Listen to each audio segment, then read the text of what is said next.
The entertainment news website TMZ is the subject of an investigative piece posted this morning by the New Yorker magazine. The powerhouse celebrity site draws more than 17 million visits a month.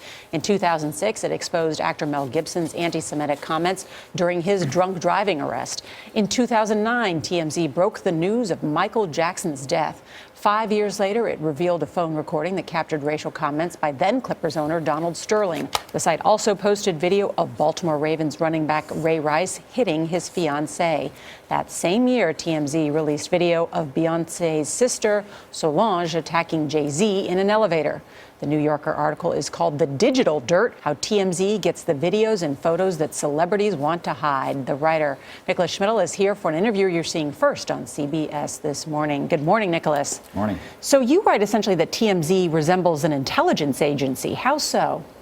Well, to the extent to which they have sort of transformed Los Angeles into a city of stool pigeons. I mean, they have people in the airports, they have people at the valets and restaurants. Everyone is picking up the phone at the site of a celebrity in LA, and there's no shortage of, and calling TMZ all the time. So they are just constantly collecting information, and only a fraction of which actually appears on the website.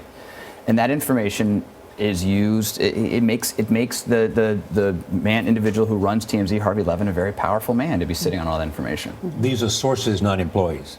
These are sources, not employees, correct. I mean, there are employees that are the network is also interesting because you have sort of full-time reporters, and then you have freelancey contributors who are, you know, there's one who said that he makes over $30,000 a year contributing stories to TMZ. So it's and then one step further are the people who are. So what's the good and bad of TMZ? Well, I think that the good is that they have transformed celebrity news. No longer are celebrities able to say that story is not true, that's secondhand, and dismiss it. When the video, I mean, think about the Ray Rice video. When the first video goes up and it shows Ray Rice dragging his fiancée out of the elevator, they can say, we don't really know what happened inside the elevator. The second video comes up and it shows Ray Rice punching his fiancée. Suddenly, it's unimpeachable. So that's what they've done. They've changed the rules of the game. In fact, you say that it shook the sports writers then said it shook the NFL to its foundation. I mean, they had a real impact, but they operate by a far different set of rules than traditional news organizations like CBS News. They pay their sources tens of thousands to hundreds of thousands of dollars. They do pay a lot of money, for sure. What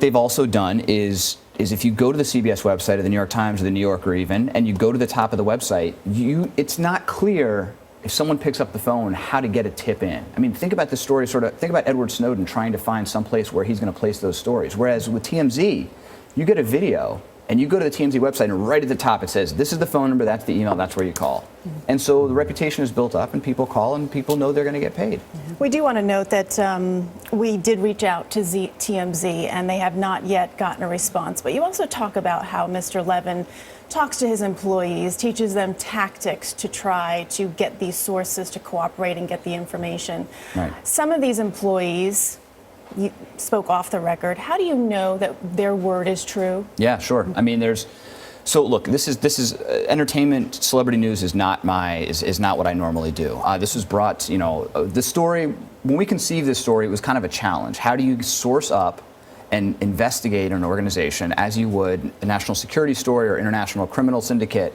and not comparing them to either, but it's just how do you sort of source yourself up? And so you begin corroborating. I spoke to well over 100 people for the publication of this story, and when you keep hearing the same story told the same way from multiple people, you begin to think, okay, what's the common denominator there? Some of these details seem like, perhaps sort of elaborations, but what's the common denominator? And then at some point in the reporting, a large number of emails were leaked to us. And these emails showed how tips come in, how things operate, and you could then get a sense of the cadence of how stories come to be. And so then when you're hearing stories from other anonymous sources, it gives you the confidence that this is actually the way it happens. Okay, if the sources get paid for giving information to TMZ, can someone pay TMZ to not publish something? Why wouldn't that same scenario exist? Right. Well, if the currency is money. Right. So, as I said a minute ago, a lot of stories come into TMZ that are not published.